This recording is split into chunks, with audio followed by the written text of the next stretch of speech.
Crime Chat is where it's at. We talk about crimes, and that's that. Ding!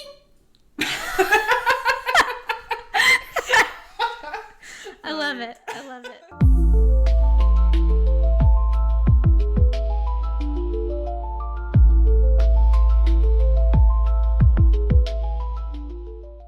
We do have an announcement. We have registered for an account with Pacer Case Search, and it is an online, anybody can join it, but you do have to pay for actually accessing any of the documents. So this is the quote from Pacer Case Search. It says, quote, "The Judicial Conference of the United States has established a 10-cent per page fee for access to Pacer," end quote. So, if you'd like to hear more specific accounts with each case we cover, please consider supporting Crime Chats financially so we can access more in-depth documents to share with you.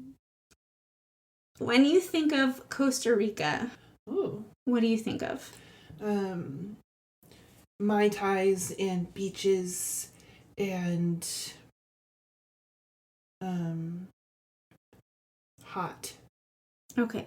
And when you think of houses in Costa Rica, what do you think of? White plaster stucco with the red kind of Spanish inspired shingles on top. Okay. Maybe. All right. Do you see this? Ooh. No, but I like that. Okay, so for listeners, before I get into the details of this house, describe it for the public. Okay, so it is a large house. It looks like a 1, 2, 3, 4 plus story. Possibly there's attic space or underground space, but visibly 4-story house, and it is circular. It looks very Luna Lovegood inspired. It has a round driveway with a little green median in the middle with grass. It's surrounded by forest, and it's a beautiful view. It's a very large house. I can't see anything to kind of tell me size-wise if it's, I don't know. I don't see any people or cars or anything, so it's very pretty. There is pavement, the driveway is circular, and I think maybe we're on the path like above, we're up like maybe in a drone or something. Yeah. But yeah, it's by itself. There are no other houses around it in the forest, and manicured lawn out in front, but then to each side of it is just forest or jungle or whatever. So I mentioned Costa Rica because this is in the middle of the jungle in Costa Rica. Hey, I got it right. Okay. Middle of the jungle. So this was the house of John and Ann Bender, which I seem to have like a thing with B names. And Ann. And Ann, yes. Ann and B names. I was writing my notes and I was like, oh my god. Anyway, it's another Ann. Okay, so John and Ann Bender. The place was called Bora Cayenne. Bora Cayenne is the name of a plant that was local to there. So this is in the town or city of San Jose, Costa Rica. The house itself is 50,000 square feet. Holy cow. It's round, like you said. It's made of concrete slabs and concrete pillars. It's on a hilltop, so it sits 2,500 feet high. I could see that because you were looking out like over things, yeah. And the house is on a 5,000 acre plot of land. How do you maintain that? It's a very good. It's all jungle basically. Okay. So like it's just in jungle. So it took hundreds of people to build it. It took 4 years to build. The Benders moved in before it was done. It is 4 floors with the dome at the top. Yeah. So the first floor, unfortunately, I don't really know what the first floor was. I couldn't find what it was. But the second floor was just the kitchen and dining area. So, like, massive. Okay. And third floor was, like, an office space. There was, like, a desk and a computer, although John Bender was retired. Like, he was one of those people that just, like, never stopped working. Anyway. And then the fourth floor was the master bedroom. And, like, that was it. The house had no walls. I mean, it's circular. That's hard to... Okay, that makes sense. Yeah. But no walls. So, like, it was open air. You would walk in and out. Animals could come in and out. It was just, like, in and out kind of thing. The only thing was at night, they had, like, screens that would come down at night. So, just crazy, ridiculous house in the middle of this valley with jungle everywhere. Okay, hold on. I'm doing the math here. So if it's like a 50,000 square foot house and there's 4 floors, that's over 10,000 square feet per floor. Yes. That's insane. Yes. My house is 1,100. That's 1,000 square feet. That's insane. Yes. Wow. Okay. Sorry, I'm trying to wrap my head around the size of that. Inside was all stainless steel, shiny black floors that were reflective like water. And all of this description comes from somebody who I'll get into in a little bit, but I just wanted to go over the house first because the house is crazy. Multiple people describe it as just a spaceship in the middle of the jungle. It had... So... The people that lived there, John and Bender, they would not drive into it because the drive to get to the house would take hours by car. They would helicopter in. There was a helicopter pad below the entrance of the house. The house was in the middle of, it's called Diamante Valley. It was named after a big waterfall. So all of this, or most of this information I got from articles, but also from this podcast I listened to called Hell in Heaven. And it's about this, what I'm going to get into later, that it revolves around this house. This house is the scene of a crime that I'm about to get into. Okay. So Diamante Valley, named after the big waterfall, they did an interview with a neighbor, which saying neighbor is hilarious because they were like secluded. I'm like, where? Like, miles away from each other. The neighbor that lived in the next town over. Anyway, so this guy, John, he was talking about the valley. People that live there tend to go crazy because of like... He said it's because of the isolation. It's just jungle. It gets really dark because all it is just jungle. It's dark. There's nobody around. It's said that the valley was cursed, though, by Native Americans that run off the land. They cursed it, and so it's said to be that. And then John also mentions that hippies talk about a vortex of energy that spins off the waterfall. Love that. Yeah, so just the energy vortex, whatever. So yeah, the house is now up for sale, which good luck with that. Oh. So if you wanna, I didn't get to the best part. How much? Is $12 million. Okay, yeah. So let's get it. Okay, yeah. With all the money I have right now. Let's move our Crime Chats headquarters to this $12 million house in Costa Rica. Anybody want to pay for that? Guys? Yeah, anybody? Yeah. Anybody? Bueller? Donations. So now that we have all that in our mind, the crime. So on January 8th, 2010, 8 gunshots heard a little bit past midnight. By who? They live so far away. Okay, sorry. Go. Sorry. So there's a gunshot that's heard. This place also had, there were lots of guards and stuff all over this property, right? Okay. So, anyway, so there's a gunshot that's heard, and then, Ann Bender, calls for help, basically. So before the guard can call his supervisor, she's like, help, help, help. So Ann calls him on a walkie-talkie, basically yelling for help. She says, help, help. And then, the guard goes in there and sees the scene. And the scene is John Bender, 44 at the time. He's lying naked on the bed with a gunshot wound to the back of his head. Okay? Okay. So, back of the head, gunshot. His left hand is hanging off the bed with a semi-automatic pistol lying on the floor near his hand. Okay. The gunshot is on the right side of the back of his head. Anne, who's 39, was the only witness to the crime. So she is found by the guard stroking John's hand. So she claims he committed suicide and that he finally made good on his long history of suicidal behavior. The first thing she says is, I tried to stop it, but I couldn't. Now, at 11, Anne's at the police station. She calls her psychiatrist and says, I need to be admitted. My husband just shot himself. Okay, so at the hospital, so at the psychiatric hospital where she's at, the psychiatrist was alarmed because this woman was 80 pounds. Her skin was covered in these infections and welts and open boils, and turns out she had a blood clot near her heart that required permanent stint. Like, she spent 6 months in the hospital. She was not doing well at all. She could barely walk. She was just not good. And I'll get to them in a minute. But anyway, that's the crime. So let's talk about the victim now. Let's talk about John Bender.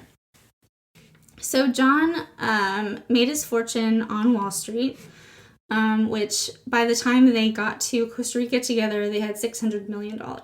Oh. So they were very wealthy. John was brilliant from birth, pretty much. He was great with numbers. An interview with his mom reveals that in kindergarten, he was already figuring price per pound at the grocery store. Wow. And so, like, he was telling his mom, like, hey, if you here's a way you could save money, whatever, in kindergarten, which I'd be so annoyed by that. Yeah. Like, Sit with me. I'd be like, shut up. Just let me buy my stuff. Basically, when he was 20, he started his career. He discovered, stock trading.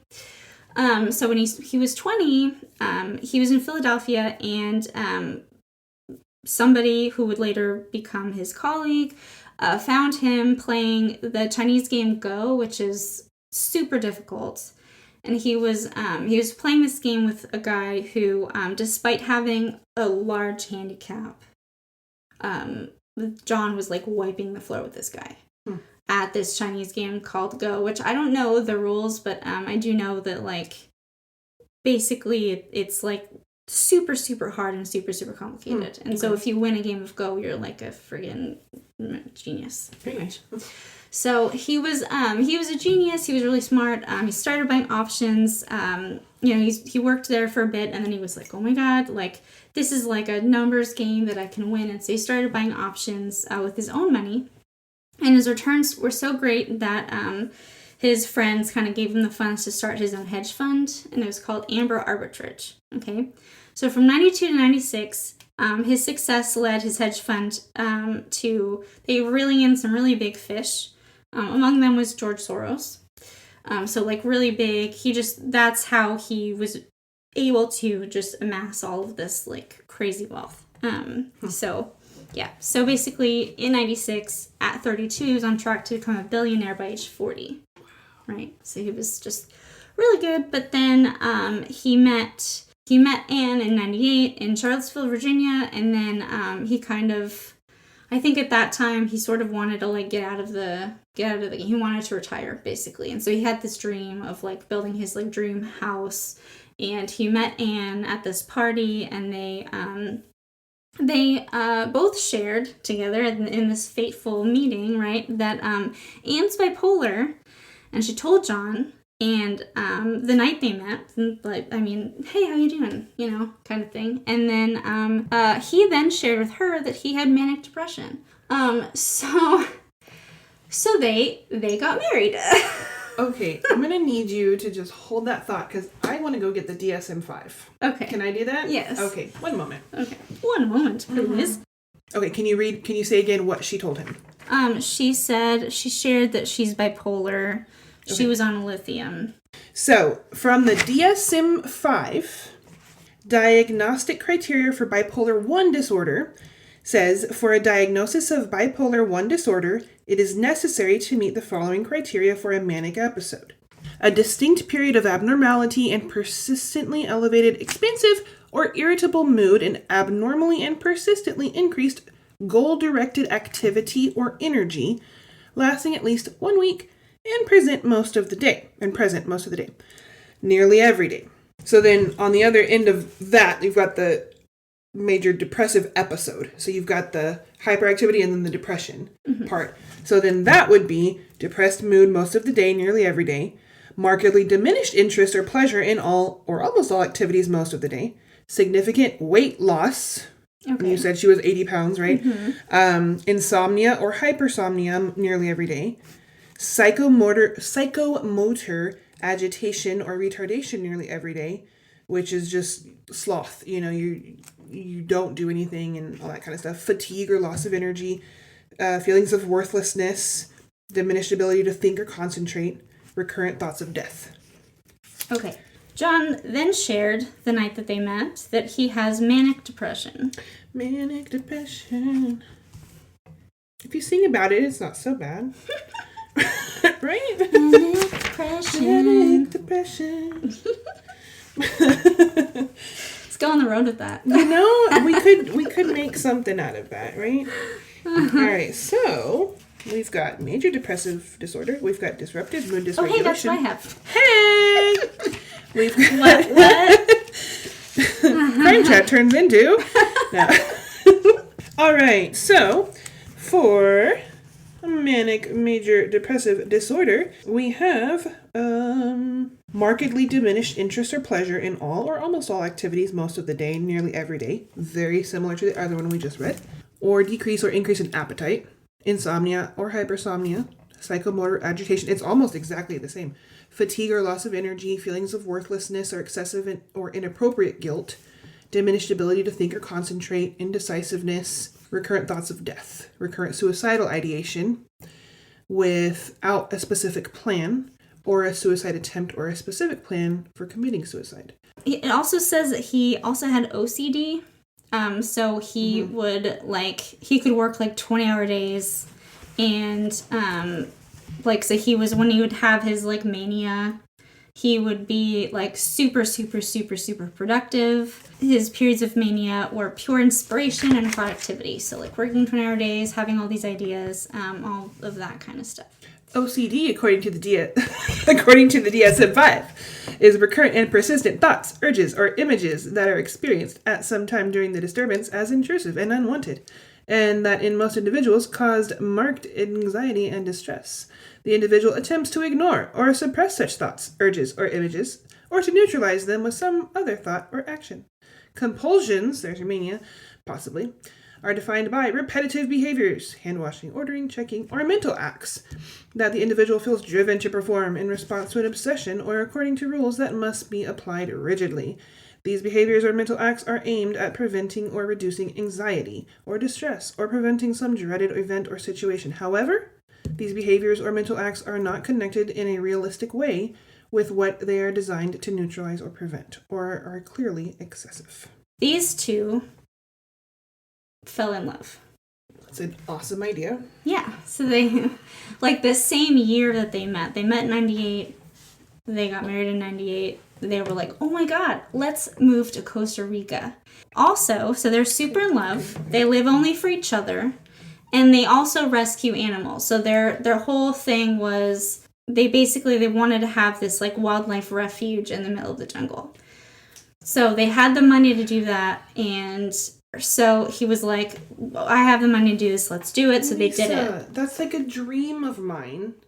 They rescued a bunch of different animals. There was a great black hawk. They had a jaguarundi named Leo that John loved. So the jaguarundi, they're on the verge of extinction, and it looks like a cross between a black cat and a ferret.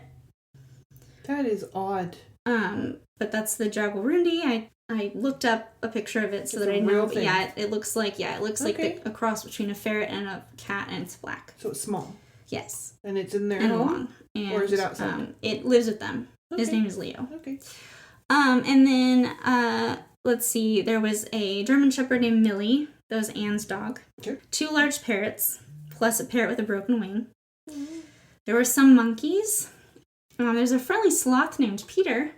Are sloths not normally friendly? Well, I mean, they just sleep all the time, so I don't... Yeah, exactly. Yeah. Okay. I don't really know. They're just lazy, I don't know. But the article said friendly, okay, so maybe that's something that Anne had said, I don't know. Anyway, so friendly sloth named Peter, and before moving to Costa Rica, John had taken in dozens of stray cats. To Costa Rica? No, before. So in his past, so history of rescuing animals. Okay. See, I like them because of this. I'm hoping my... Okay, so apart from the animals that John had on this compound, he also had rare orchids, and Anne had hundreds of Tiffany lamps. So by the time that John died, 550 of them, 550 Tiffany lamps, a lot of them were in the bedroom. Okay. So now we get to... Okay.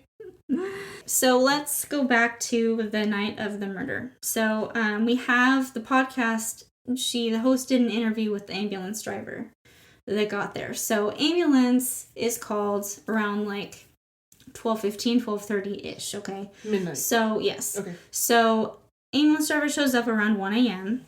The bedroom is basically just like a beacon because of all the lamps, right? It's just like she had turned on all the lamps. Just like a beacon of light. You can see it from miles and miles away. Okay. I mean, this house is so big that like the locals can see the dome from miles around. Mm-hmm. Okay. So anyway, also this, it's interesting to note this project, this building, this spaceship put San Jose, Costa Rica on the map. So prior to like 2000, basically like 98, 2000, this place, like there were people that didn't have electricity and like there was no economy. So like he gave people jobs, he paid them well. He basically like by himself gave them an economy pretty much. So again, this ambulance driver. So he gets there at 1 a.m. His name was Carlos Mora. He said it was the strangest scene he'd ever come across and that he's ever come across since then, right? Okay. So, like, because he gets there, he gets to the house, he has to go up. So the house had an elevator that was in the middle of the floors. Okay. No walls in the elevator. So there was, like, a handrail. So it was basically just, like, a platform with, like, a handrail. And you just stood on this platform and it, like, brought you up the house. Hi, okay, I'm baffled, but okay, yeah. Yes, so it's baffling. Anyway, so he took the open platform elevator up to the 4th floor, where the bedroom was. And so he sees John on the bed, like I said, lying naked on the bed, gunshot wound to the back of the head, left hand was hanging down, there was a gun, and then the wife, Anne, is, beside herself. Wait, pause. Left hand, but gunshot to the right. To the back right of his head. Because she's in the psychiatric hospital now, she was, I guess her attorneys assured her, because they had attorneys obviously because they're like super wealthy and whatever. So her attorneys assured her that she couldn't be charged with anything because of her mental incapacity. She was like 80 pounds. So not true, but whatever. Okay. Anyway, so she was like, she's in the hospital 6 months. It's also interesting to note before I get to what she's saying is that the guard... So she calls the guard rushes up there. So before the ambulance gets there, the guard ushers her to the 2nd floor where she immediately pulls out her laptop and shoots off emails to her parents. And then she calls her brother and tells her brother he finally did it. Okay. So there's that. Okay. So she's laying groundwork for a defense. So she gets arrested in 2001. She's charged with first-degree murder. So, because the forensic evidence, like you kept saying, and I was like, hold on. So, the forensic evidence, surprise, surprise, does not fit with suicide. Right. Okay? But her story is that, she was falling asleep and could hear John talking. He said something like, you don't know what it's like waking up to your half-dead spouse every day. So... Back up a little bit. So she had developed these like physical ailments. Mm-hmm. So along with the mental stuff, she also had Lyme disease. And so she had Lyme disease. She could barely walk. John was having to like carry her around the house because she got to a point where they don't know what's wrong with her. She ended up needing like an emergency hysterectomy at one point. Just a lot of things were going on. And then John had tried to, he became obsessive, right? Mm-hmm. He became obsessed with trying to cure her himself. And so he was doing things like, he had heard that like the pure spring water was healthy and could heal her, whatever. So he was injecting her with pure spring water every day. Okay? So... What? Every day, injecting her. So that explains, like, she had infections and stuff all over her body and welts. Yeah. Because he was doing these things. Anyway, so she wasn't getting any better. And so he was obviously like super upset about it and super depressed about it. And so they were basically just like feeding each other's. They called it during her trial. It was shared psychosis. So they So they were both kind of going mad in the jungle together, and they were feeding off of each other's paranoia and whatever. Okay. So this is what Anne claims happened, okay? So she defends this to this day, but we'll get into, like, the whole journey, because it's a journey, okay? So she says that she's falling asleep. She heard him talking. Suddenly he said, "You don't know what it's like waking up to your half-dead spouse every day." She saw him lying back with a gun in his hands pointed at his face. Okay, and she says she got up on her knees and put both of her hands on the gun to get it away from him, and the gun slipped and went off. So that's what she says. And then she also mentioned, she says, quote, during one of her trials, we'll get to that. This lady is tried 3 times, because in Costa Rica there's no double jeopardy. Yeah, there's no limit on how many times you can get charged for the same, or tried for the same crime, pretty much. So, 3 trials, and one of them, I think the first one, she said, quote, "Every day during the last 6 weeks, we would sit down and he would take all the medications we had and put them into piles and say, okay, when am I going to start taking the pills? There would be these suicide dress rehearsals, and if I went along with them, we got through the day." So basically, like, she's kind of making it into, like, he wanted to kill himself, he was planning on doing it, he just didn't know when, whatever. So, like, it was just got to a point. But then it was interesting earlier when you said they don't really have a plan. Mm-hmm. So, like, he may have been, like, suicidal ideation may have been a thing, but, like, he didn't have a plan to do it. Right. He just was like, when am I going to do this? Yeah. When am I going to do this? This is awful, whatever. So Folie Deux means, like, the shared psychosis. I was going to say it's a French thing. I was going to mention that, but you know. I know. Of course you do. Folie Deux. Yeah. Anyway, so, okay, so the questionable details are that were revealed in this podcast were, so John always fell asleep with earbuds in his ears, right? And they were in his ears when he was found dead. So the question is, why would he put his earbuds in if he was just planning on shooting himself in the face? Okay, so that was one of the things.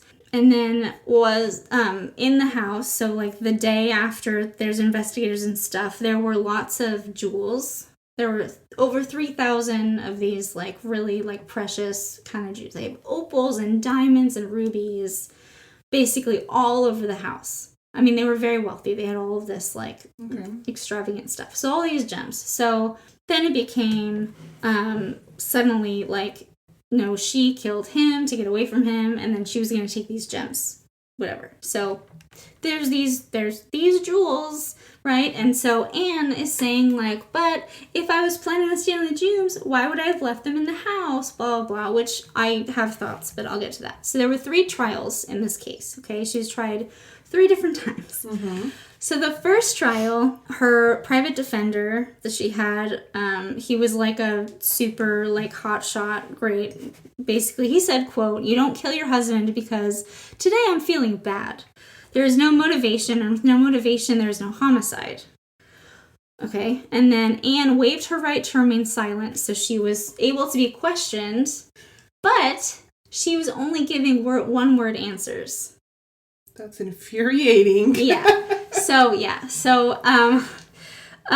So the judge, after, like, this whole stupid, like the attorney's trying to, like, get something out of her, and she's saying one word, the judge is finally like, okay, like, fucking stop. Like, and then he asks her, "Did John give you any reasons why he wanted to commit suicide?" And then she says, quote, "He told me that he was not a good person, that he had failed to cure me. He told me he was tired of living a very hard life with everything he was facing, and he also told me he was sure I would be safer without him." Recurrent thoughts of death, not just fear of dying. Recurrent suicidal ideation without a specific plan, or suicide attempt without a specific plan of committing suicide. Diminished or feelings of worthlessness or excessive or inappropriate guilt nearly every day. That's again under that major depression. So, like, textbook, DSM-5. Okay, so the prosecutor called an investigator to comment on the crime scene photos. So he showed them up on the screen. Anne couldn't look. I think one of John's friends passed out. This comment on the crime scene photos, something to note was the location of the pistol laying by John's left hand made no sense given the wound. And then the prosecution called a pathologist to the stand, who said there was gunshot residue on Anne's clothes, no gunshot residue on John's hands. The bloody pattern on and around the body was inconsistent with the self-inflicted wound. John's body showed no signs of struggling. The position was consistent with being at rest. So this dude was asleep. Mm-hmm. Okay. And John's right hand position was flat on a pillow that was tucked down by his waist, so it makes him shooting himself in that position impossible. Right. Basically, like, how would you end up in that position? Because, like, as soon as the bullet went in, like, lights out, you know? Mm-hmm. So defense claimed that there was no criminalistic evidence that proves 100% that she did it. So basically, her attorneys, who never claimed that she was innocent, were basically like, there is not enough, like, there's no proof that suggests that 100% she 100% did it and he could not have at all committed suicide. Like, we can't prove 100% that she murdered him. So, like, I guess that was their defense. And gunshot residue on her clothes and none on his hands, which that's enough for me, but whatever. Verdict not guilty. Really? So this is a trial by tribunal, so 3 judges together. Okay. So, verdict not guilty. The judge said they could not prove that she did do it, and they couldn't prove that it was suicide. So the outside article mentions talks of a past financial dealing between the judge and the defense attorney, which led to the acquittal, but the defense attorney denies it, and the judge just makes no comment. Right? Okay. Okay. So the prosecution demands a second trial. Mm-hmm. So, because in Costa Rica, again, there's no limit on how many times you can be tried for the same crime. So the judge, this judge, I guess, it was 3 judges. So another one of the judges said there was just too much evidence that it could not have been a suicide. Wound at the back of the head, body position, whatever, okay? Gunshot residue on her, not him. So this verdict, guilty. So Anne gets a 22-year prison sentence. Okay, so she does go to prison. She goes to jail. She only serves 9 months, and then is told that a guard told her that she was going to have a 3rd trial, and so she was released immediately to await that 3rd trial. Why? I don't know. I don't know. It didn't say, and I couldn't find it. I'm sorry. No, that's fine. That's fine. So the 3rd trial, so there was new experts were called to go over the evidence. So new experts in Anne's defense were called. And these experts said that if Anne had pulled John's arm back like a bow and arrow while struggling to get the gun, it could have gone off and got him on that side of his head. But in red, I put, but she was frail as fuck. How? Right.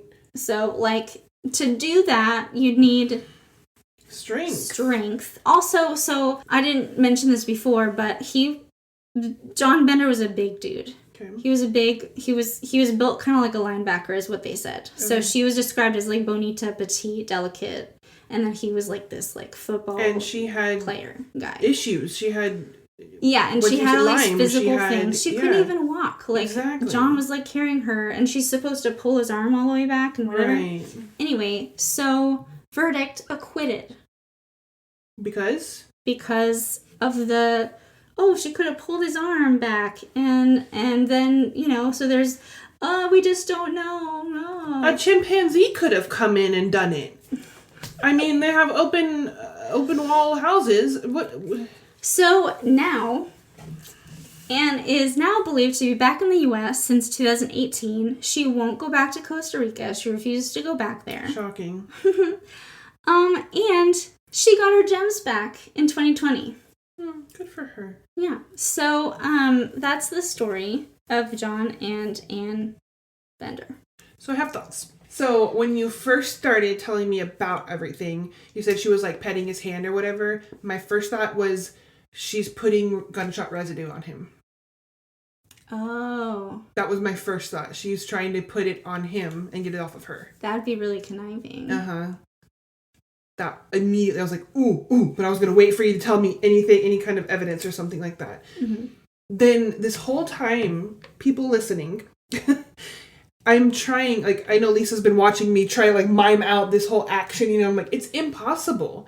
Even with this, like, pulling the bow back, he'd have to be twisting his head to his right as far as he possibly could while she's pulling his left arm back. Yeah. And he's deliberate. I mean, like, it would be. And the wound was on the back of his head. Right. So I think that. At the back of the right side of his head. Yeah. So her story is that he was like this, and then she pulled the gun facing front of his head. The front of his face, and then she would have pulled his arm back, and then it got him like right here. So you're saying, okay, so gun barrel holding it in front, facing my face, mm-hmm. with my left hand, or with whatever, her arms, she pulls it to the side, possibly to my right. Yes. And then if I look away. I turn my head. He was found with his head tilted to the left, I believe. Okay. So if I tilt to the left and she's pulling my arms that are holding the gun pointed to my face, she pulls my arms to my right and I tilt to the left.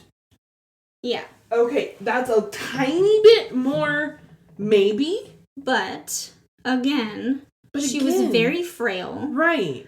He was a big dude. And if he's trying to commit suicide, why would he move his head?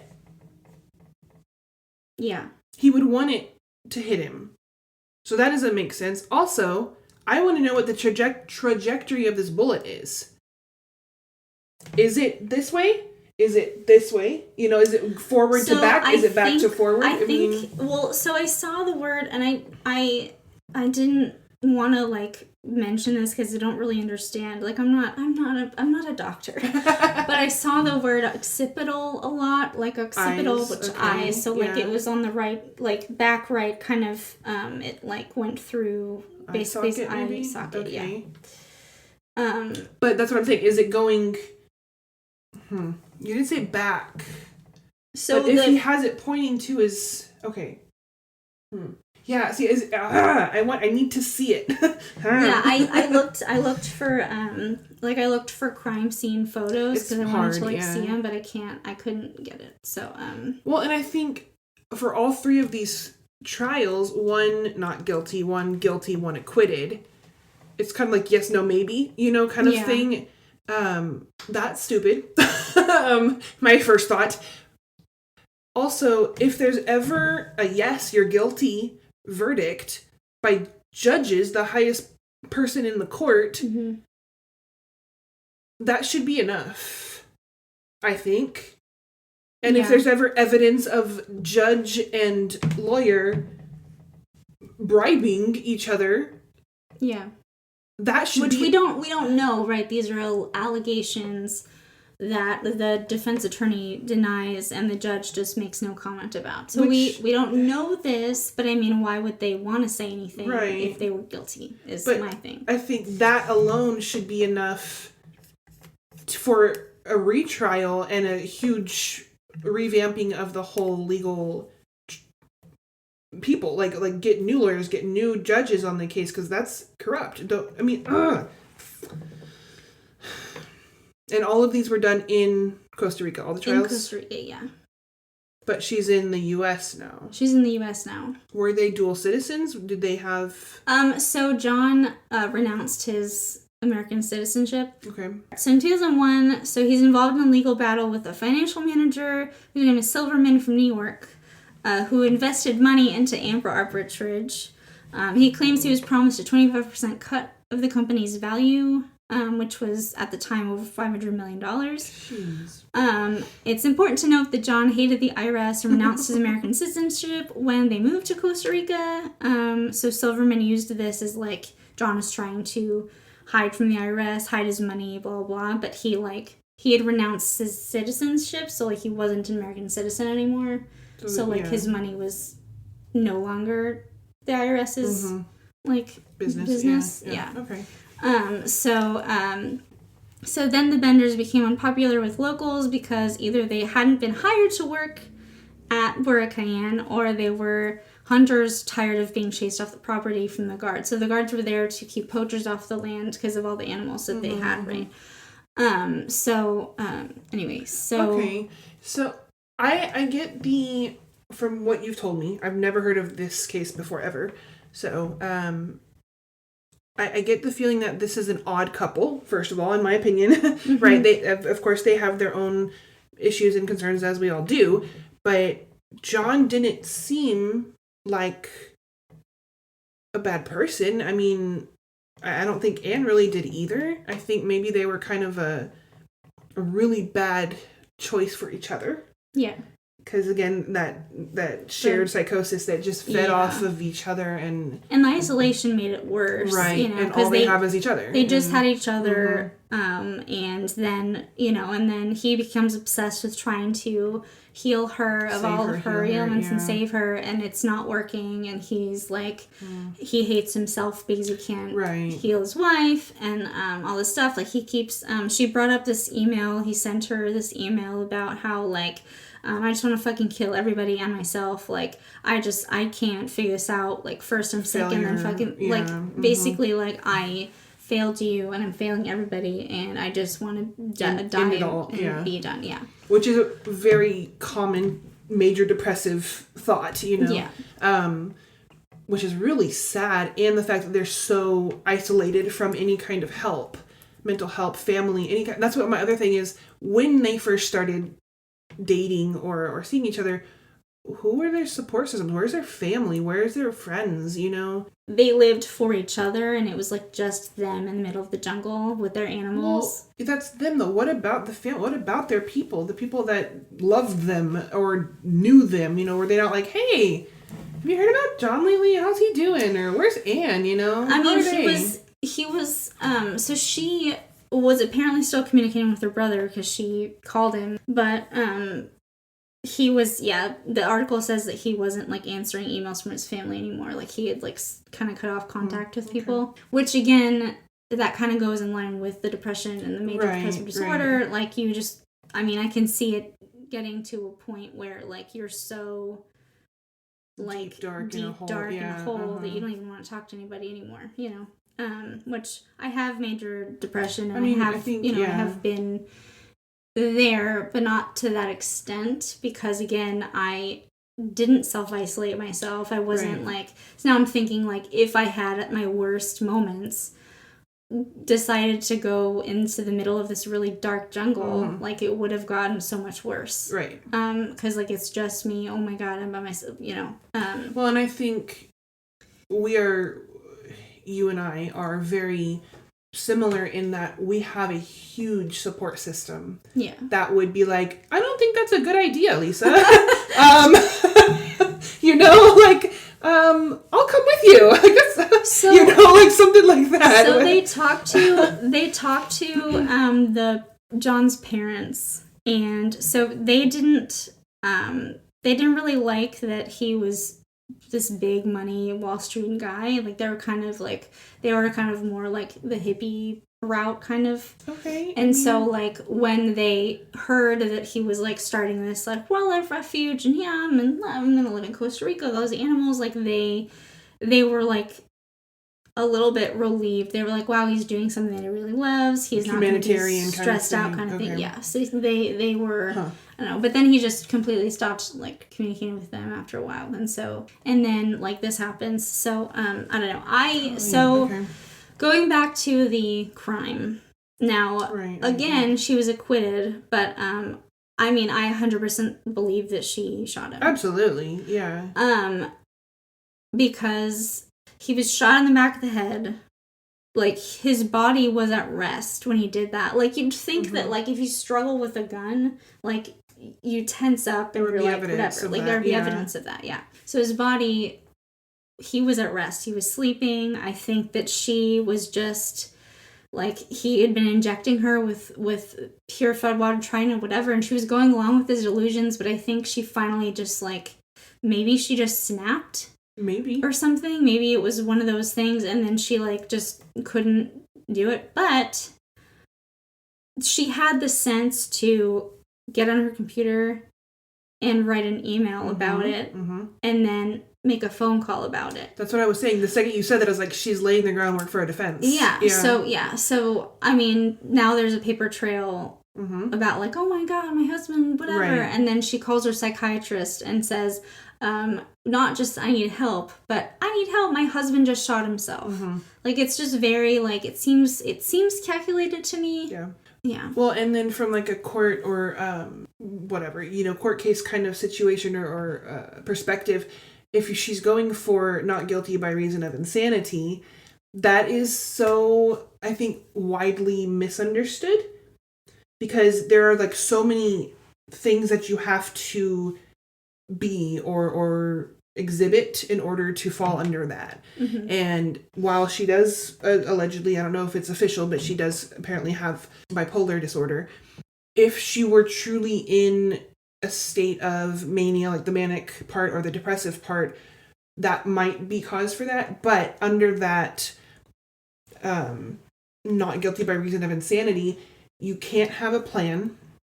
Yeah. So there can't be evidence of any kind of plan of the crime. You can't have any evidence of, like, sane moments in the crime kind of thing, like cleaning up or calling someone for, that kind of thing, or calling 911. Like there's certain kind of parameters and stuff. And so all of what she did afterwards, to me, if I were prosecution, I'd be like, she was not insane at the time of that crime. Yeah. She had a plan. She called people. She... this, that kind of thing. Yeah. I mean, and for it to be like she immediately got her laptop. I'm not her. She's not me, right? But if, like, my husband had just shot himself in front of me, my first thought would not be, I'm going to email my parents to tell them what happened. Right. That would be, like, plan Z, right? Like, plan A, freak the fuck out. Yeah. Like, there would be no plan for a long time. Like, I would need people to tell me what to do. Exactly. Because I'd be, like, catatonic. Yeah. I would be like, what do you mean? Like, I would not be able to get on my computer and type things. Anything coherent. I'd be, like, I'd be, whoa. So, I mean, it just, I mean, even if you were to say, like, she must have been maybe she was a little bit relieved when he finally did it, because, like, oh my God, I'm, like, sick and he's doing these things to me. Maybe, like, it was time for this to end. Still, it's still such a traumatic thing to happen that, like, you still cannot, like, have that. Like, she must have known she was going to do that before, like, she shot him, and then she was like, now I have to write this email to my family. It just doesn't make sense to me. Like, that part of it, like, that's, for me, that was, like, she obviously did it because, like, it doesn't make sense the other way around. Yeah. I will say, and I know you already said kind of this, it's you never know what you're going to do unless you're in that situation, Yeah. I mean, it's very possible that, she just had to tell someone or get it out or whatever, right? Yeah. But, this is not the same situation at all. I've never seen anybody kill themselves in front of me, but when I had to call the police because I was in a very violent situation, I did not call the police first. Who did I call? I called my dad. Yeah.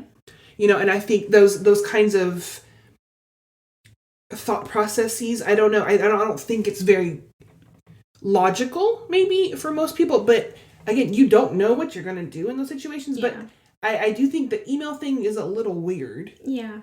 But I don't know. I hate to assume things. Yeah. Like, she was not in her right mind, but I think she was. I think she did it on purpose. I think, like you said, maybe she was tired of him just always saying, I'm just going to kill myself. I'm going to do it. When was the day? Is today the day? Am I going to do pills? And she was just like, oh my gosh. Yeah, and she's tired of being sick and him kind of continuing her being sick and thinking he's helping her, and maybe, who knows? Who knows? Oh, I had another thought about, so back to the gems, and she claims in court that, like, well, why would I have left them if I was planning on taking them? And then I was like, because you don't want them to point the finger at you immediately, idiot. Like, you know, like if that was my master plan, was like, oh my god, I'm gonna get all of this gems and I can sell them for all this money, I'm not gonna take them. Yeah. I'm going to leave them there to make it look like he really did commit suicide, and then who's going to inherit all that shit? It's me, right? Exactly. So, like, yeah. So, pretend of course, like you don't care. Of course she wouldn't have taken them. I don't care about the money. I care about my baby. Because, you know, I mean, not that they would have known that they were missing, I guess, because maybe they didn't know they had the gems. But still, like... I don't know. I feel like if you have over 3,000 gems in your house and then you, like, take all of them out immediately, like, people know that something's, like, you can tell, you're like, acting weird. Things are missing, whatever, right? And they're like, also, where the fuck are you gonna put all of them? Okay. Where'd that come from, Anne? Where'd you get that? Where's that? What's that huge suitcase? What's in there? Where'd that ruby come from? Did you dig in the jungle? That's a big diamond. But yeah, so just the case of John and Ann Bender. Thanks for listening, guys. Thanks for listening. Bye. Bye-bye.